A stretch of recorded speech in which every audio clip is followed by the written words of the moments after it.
Ei, a paz, que Deus possa nos abençoar maravilhosamente nesse momento. Eu quero ler um estudo para vocês, um estudo magnífico, que vai aumentar muito a sua fé.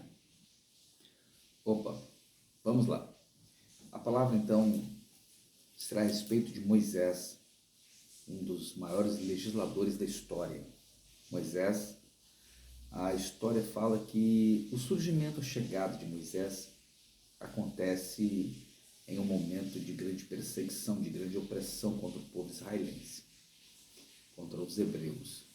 Porém, a chegada de Moisés é precedida por um acontecimento assombroso, terrível, que é a morte dos primogênitos, a morte dos meninos. Israel foi um povo que, durante toda a sua história, foi perseguido, né? Aconteceu vários genocídios ao longo da história, e esse daí foi o primeiro grande sacrifício, né? Grande matança contra os israelitas que aconteceu na história do povo hebreu, né? Houve vários outros depois, que nós vamos falando ao longo do caminho, mas esse daí foi o primeiro, né? Que precede o nascimento de Moisés. Agora, um fato interessante é que no capítulo 2 de Êxodo, a Bíblia fala o seguinte: é um homem da linhagem de Levi, casou-se com uma descendente de Levi, e a mulher engravidou e deu à luz um filho. Vendo que era bonito, escondeu durante 3 meses. Não podendo, porém, escondê-lo por mais tempo, pegou um cesto de junco, revestiu com betume, betumou, betume e piche. Então, pondo nele o menino, colocou entre os juncos à margem do rio. Interessante. Se nós observarmos essa passagem, nós vamos ver então o mato era junco nas margens do rio Nilo. O rio Nilo, ele tem símbolo de ser um rio condutor de vida, um dos maiores rios do mundo, né?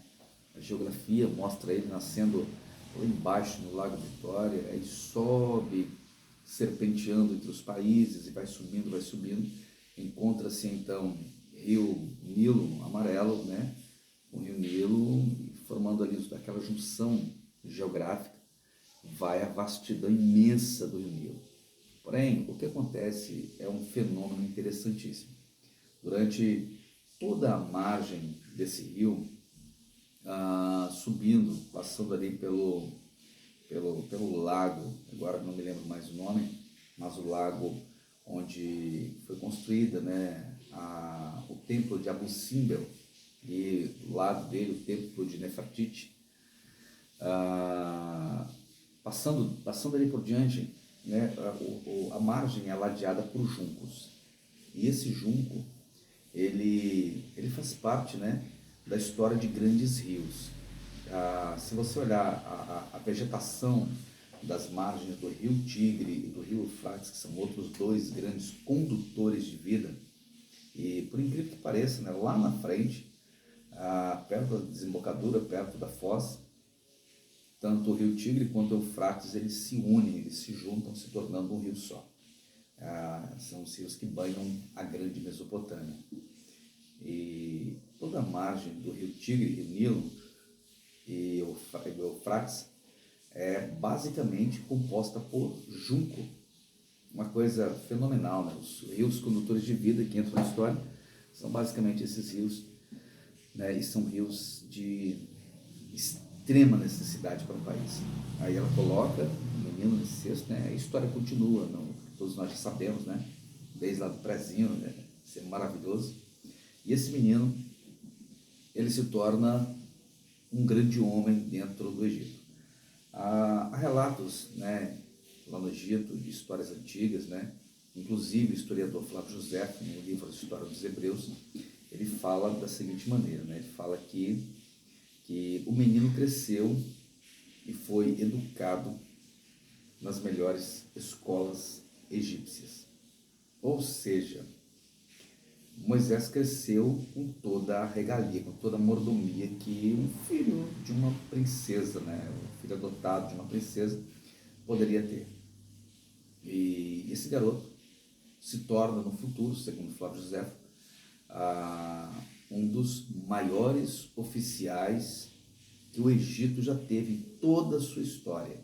Ou seja, Moisés se torna segundo José, um general do exército de Faraó. E não é para menos, né? Não é para menos. O garoto digno de toda boa escolaridade, aí se torna um general do exército de Faraó.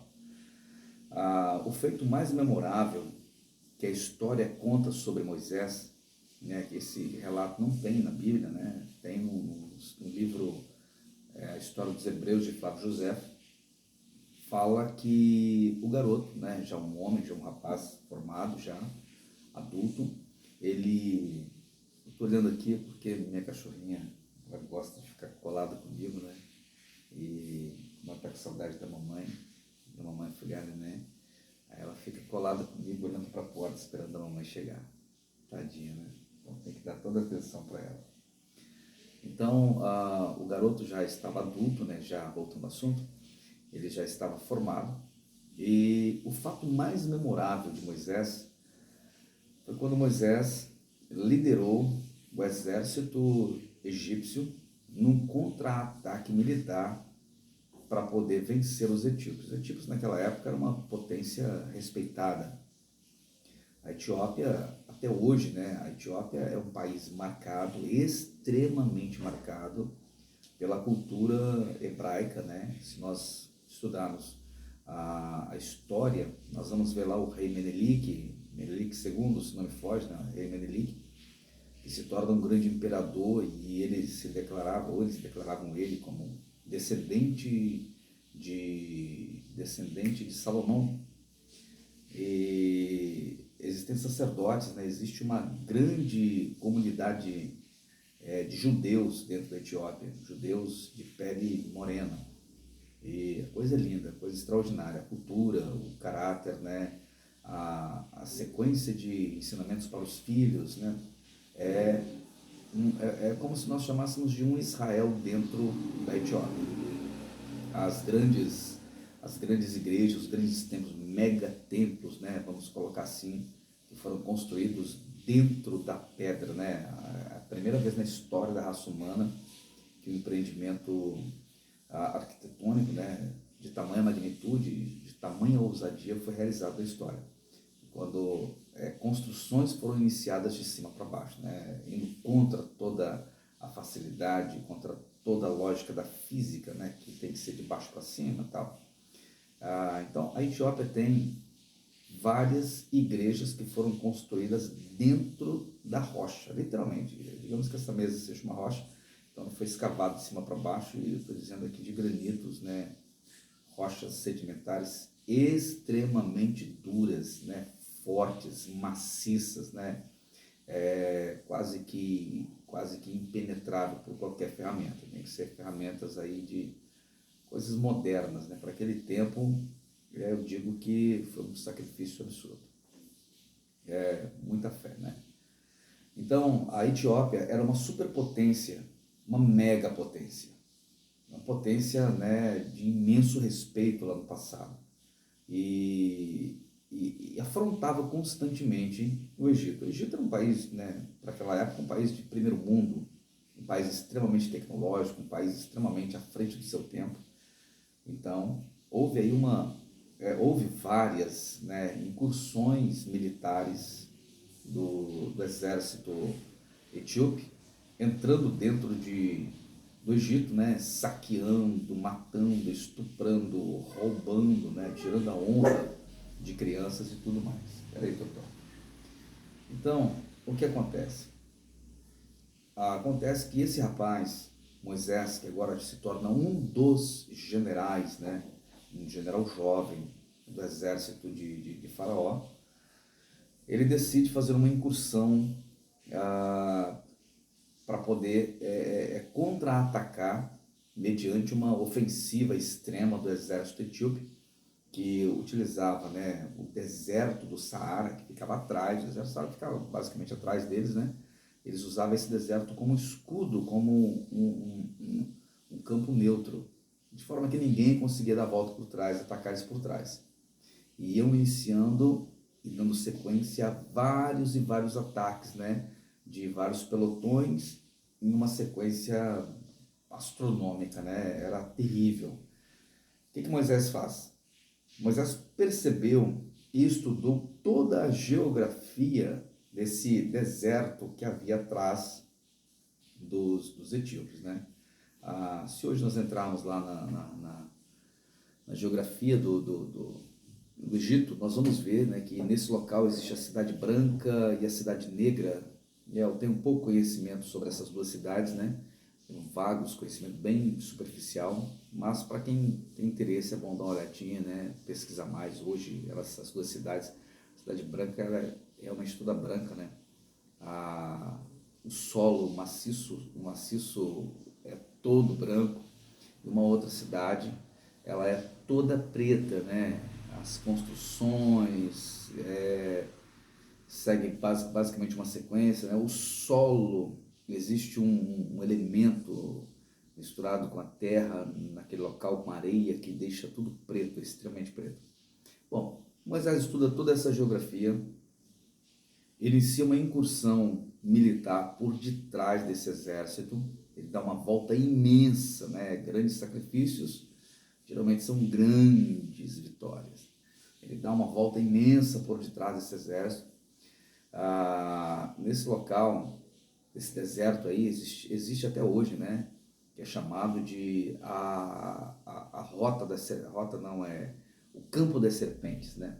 Lá existem, segundo vários teólogos que afirmam, vários geógrafos e vários pesquisadores, né? Inclusive vários aventureiros, né? Que passaram pelo local, disseram que elas têm uma espécie de uma nadadeira no pescoço que elas saltam, e essa nadadeira, né, digamos assim, para melhor compreensão, ela ajuda a dar um impulso, né, que essas serpentes conseguem ir mais longe do que uma serpente normal. São chamadas de serpentes voadoras. Serpentes voadoras do deserto, elas se camuflam na areia com uma facilidade absurda. Porém, são inimigas mortais da codorna. A codorna egípcia é um pouquinho maior do que a nossa codorninha que nós conhecemos aqui. E a codorna ataca essas serpentes e come essas serpentes. Então eles juntaram milhares de codorna, levaram para o deserto, soltaram nesse local. Para quê? Para que iniciasse uma guerra codorna e serpentes do deserto, e as codornas acabassem abrindo caminho para que eles passassem, né? Bom, houve a possibilidade então do exército passar. Alguns, segundo a história, foram feridos, morreram, porque as serpentes eram extremamente venenosas, né? E não havia antídoto suficiente para poder salvar muitos. E por fim acabaram morrendo vários, né, vários soldados lá nesse local. Mas 90 e tantos por cento, acredito aí eu que 97, 98% conseguiu passar e atacou o exército etíope pelas costas. E aí começa a grande ofensiva do grande pelotão administrado e liderado por Moisés, o grande homem de Deus. O que o exército etíope fez? O exército etíope bateu em retirada. Eles fugiram, descendo pela margem do rio Nilo, e foram descendo, foram fugindo, né, dando em debandada, e voltaram para a cidade deles, que é a Sabá, capital da Etiópia. Sabá, ela é bem definida, né? Para quem gosta de cinema, igual eu, né? Sabá fica muito bem definida quando ela aparece no filme. A cidade tem um outro nome que ela recebe. É uma cidade rodeada por 3 rios, com vários crocodilos, né, em cada volta que esse rio dá. Eles canalizaram o rio em volta da cidade, fizeram 3 muralhas, e o rio passava entre essas três muralhas. Profundo, difícil de se transitar, difícil, quase que impossível, né? Por causa de crocodilos e tudo mais. E nisso, o que acontece? O exército fugindo entra na cidade de Sabá, e Moisés é obrigado a encarar esse grau imenso de dificuldade. Porém, a palavra diz o seguinte, né? Eu darei Etiópia e Sabá por amor de ti. Deus, quando ele tem promessa, ele nunca falha com a sua promessa. Nós só precisamos acreditar, confiar e usar a paciência, né? A espera do tempo, o momento certo para que tudo possa acontecer do jeito certo e na hora certa. Então, o que o exército faz? O exército de Moisés, os egípcios, né, liderado por Moisés, rodeiam a cidade, fazendo um cerco militar na cidade para vencer os etíopes, então, a curto, médio ou longo prazo, né, de cerco. Bom, acontece que a filha do rei, do rei etíope, ela vê Moisés e a beleza e a formosura de Moisés era extraordinariamente acima dos limites. O rapaz era forte, valente e era destemido, né? Todo líder tem esse caráter. Ele é forte, ele é ousado, ele é destemido e ele tem uma gama de conhecimento e estratégia à frente do seu tempo. Isso é inegável. Todo líder tem essa característica. E ela se apaixona pelo rapaz. Ela passa a admirar ele todos os dias lá de cima da muralha. Ela olhava para ele, admirava ele e todos os dias voltava até o pai dela e implorou para que o pai dela desse ela para ele como esposa. E aí começa uma negociação, né? Uma negociação de curto prazo de tempo, né? Aquela coisa toda. E nisso Moisés aceita a grande proposta, mas era tudo uma estratégia militar, invade a cidade e toma a cidade, toma a Etiópia e Sabá. O que eu quero dizer com isso, né? Através da palavra? Tudo isso tem um significado extraordinário. Você nasceu para fazer diferença no seu mundo, você nasceu para trazer novidade de vida. Se você veio a este mundo, você veio com um propósito. Ninguém passa por aqui por passar. Estou passando e logo vou embora. Não tem isso. Todos nós passamos aqui e passamos basicamente para cumprir uma grande tarefa, né? Como um dos grandes empresários brasileiros fala constantemente, né, que é o Pablo Marçal, ele fala o seguinte, ele fala uma frase que eu gosto muito de ouvir, né? Eu gosto muito de estar falando essa mesma frase, né? Coisas boas a gente sempre pega e leva com a gente, para onde a gente for. O Pablo Marçal fala uma coisa, e é o seguinte, ele fala que Deus, o que ele ama nesse mundo, o que ele mais ama nesse mundo, são pessoas. E quando nós investimos em pessoas, Deus também investe em nós. E isso faz uma grande diferença, né? Quando a gente investe em pessoas, o Todo-Poderoso, ele repõe esse investimento nosso multiplicado 100 vezes mais. Isso é bíblico. Então, acredite que você veio a esse mundo com um grande propósito.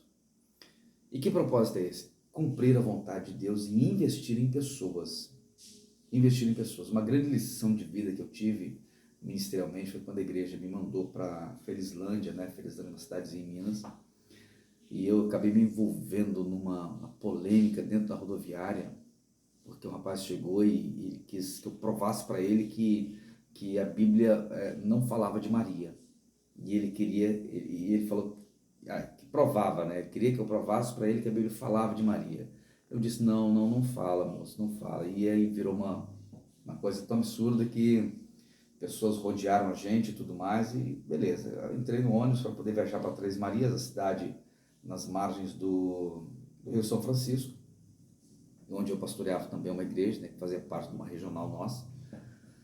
E no caminho, quando o cobrador chegou até ele para cobrar a passagem desse rapaz, desse senhor, faltou R$1. Só que naquela época R$1 era muito dinheiro, né? Isso há 20 anos atrás, R$1 era muito dinheiro. E ele virou para mim e falou assim comigo, falou, pastor, você pode me dar esse R$1? E eu fiquei sem palavra, porque eu estava apavorado, né? A pressão foi tão grande, né? Que ele, mais todo mundo que estava no rodoviário me deram, que eu fiquei desorientado. Bom, mas aí eu deixei, porque logo ele saiu da minha beira também, foi pedindo um, pedindo outro. E quando chegou bem lá na frente, aconteceu um fato incrível, né? Que me deixou impressionado. Uma mulher deu R$1 para ele, completou o R$1 dele. E ele perguntou para ela o seguinte, qual é a sua religião? Qual é a sua fé? E a mulher não respondeu para ele, deu uma resposta indefinida. Ele volta para mim e fala para mim o seguinte, fala: pastor, aprenda esta lição, dê comida a quem tem fome. E essa é a verdade, né? Essa é uma verdade que a gente não pode negar, né? A gente precisa dar comida a quem tem fome. Mas no fim, se ele não tivesse conseguido, eu teria dado a passagem para ele, né? Eu teria dado, sim, sem dúvida. E graças a Deus ele foi para o mesmo lugar que eu ia, desceu na mesma rodoviária que eu, e nós não nos vimos mais, mas eu guardei aquilo para mim, dar comida ao que tem fome. E é isso aí. Deus possa te abençoar grandemente, viu? Sabe que você tem que trabalhar o seu chamado, fazer o que você veio fazer e fazer o melhor, da melhor maneira que você tem que fazer. Então seja diferente, seja aquilo que Deus, seja aquele ou aquela que Deus quer que você seja. Que Deus abençoe, viu? Forte abraço e até a próxima.